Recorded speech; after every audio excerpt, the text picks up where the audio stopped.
ప్రభునందు ప్రియమైనటువంటి దేవుని పిల్లలకు ప్రభు అయిన యేసుక్రీస్తు వారి నామములో వందనాలు, శుభాలు మీకు తెలియపరుస్తున్నాం. పిల్లరా, మరి గడిచిన దినమంతా కూడా ప్రభు తన కృపా వాత్సల్యమును భద్రపరుచుకుని క్షేమమును ఆరోగ్యమును ఆయుష్ను అనుగ్రహించి మరి నూతన దినాన్ని ప్రభు మనకు అనుగ్రహించారండి.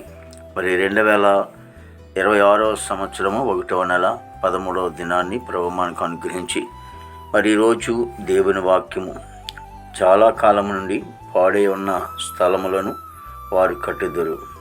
యెషయా గ్రంథము 61వ అధ్యాయము 4వ వచనమండి.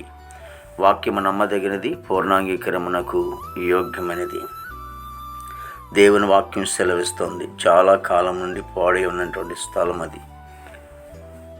కాబట్టి ఆ వచ్చిన భాగంలో చాలా వచనాలు మనకు కనిపిస్తూ ఉంటాయి. 4వ వచనంలో మరి వారు తిరిగి కట్టుకున్నట్లుగా, మరి బాగుపరిచినట్లుగా మనం చూస్తూ ఉంటున్నామండి.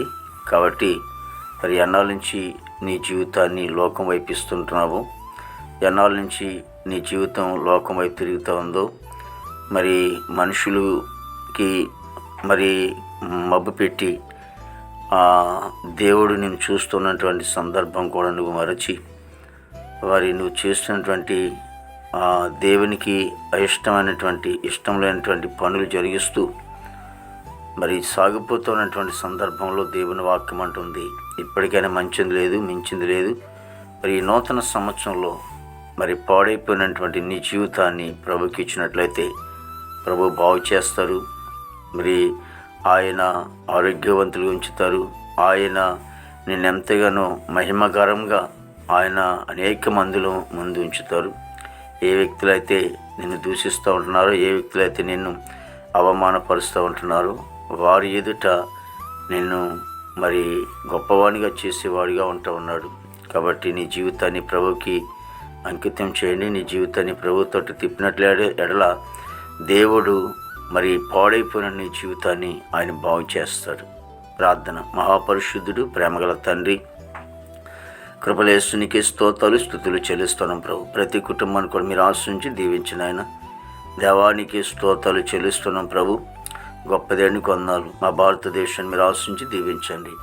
నాయకులు, అధికారులు అందరూ కూడా మంచి వంతనం పండి, సరిహద్దులో సైనికులు మంచి వంతనం పండి, ఆర్మీ బృందానికి అందరూ కూడా మంచి వంతనం పండి, యవన బిడ్డలందరినీ కూడా ప్రభు రక్షించుకోండి. అనేక మంది త్రాగుడు, పాన్ పరాకు, గొట్టుగా, గంజాయి, డ్రగ్స్ వల్ల ఎంతోమంది నేను నష్టపోతున్నారు, పాడైపోతున్నారు, చనిపోతున్నారు. నేను ఆ విధంగా కాకుండా ప్రభు వాళ్ళ జీవితాలు మీరు మార్చి ప్రభా నూతన పరిచయం తండ్రి. ప్రభా ఇదిగో తండ్రి, ప్రతి ఉద్యోగస్తుల కోసం ప్రార్థిస్తున్నాం తండ్రి. వారు చేసిన ఉద్యోగాల్లో మీ హస్తం తోడుగా ఉంచి ప్రభా తండ్రి, నేను రాకపోకలు మీరు తోడుగా ఉన్న తండ్రి. గొప్ప దేవడానికి స్తోత్రాలు చెల్లిస్తున్నాం ప్రభు. మరి ఇదిగో నన్ను ప్రభా తండ్రి చదువుకునే బిడ్డల కోసం ప్రార్థిస్తూ ఉన్నాం. చక్కగా చదువుకుని ప్రయోజనాలు కృప దయచేయండి తండ్రి. దేవా ఇదిగో నన్ను ప్రభా తండ్రి నాయన మా దేశపాడి పండినంతను కూడా మీరు ఆశించి దీవించిన తండ్రికి స్తోత్రాలు ప్రభు. అయినా హాస్పిటల్లో రోజు స్వస్థపరచండి, జైల్లో ఉన్న బిడ్డలు విడుదల చేయండి, కోర్టు గొడవలు, కేసు గొడవలను కూడా కొట్టివేసి ప్రభావ రక్షణ లేని వారి రక్షణ, మారు మనసు లేని వారు మారు మన దయచేయండి తండ్రికి స్తోత్రాలు ప్రభు. దేవా గృహం లేని వారు గృహం దయచేయండి తండ్రి. వివాహం లేని బిడ్డలకి వివాహం దయచేయండి. గర్భఫలం లేని వారికి గర్భం దయచేయండి. గర్భించి సుఖమని డెలివరీ దయచేయండి తండ్రి. ప్రభా తల్లి బిడ్డకి క్షేమ దయచేయమని ప్రాసనికి స్తోత్రాలు ప్రభా. ఇగో తండ్రి గొప్ప దేవునికి స్తోత్రాలు ప్రభా. మరి పనికి వెళ్ళే బిడ్డలు కూడా మంచి వంతనం పండి ప్రభావ. విదేశీ బిడ్డలందరూ కూడా మంచి వంతనం పండి ఆయన దేవా. ఇదిగో తండ్రి ప్రతి సేవకులను వారి కుటుంబం, సంఘం, పరిచయం అంతా కూడా మీరు ఆశించి దీవించండి.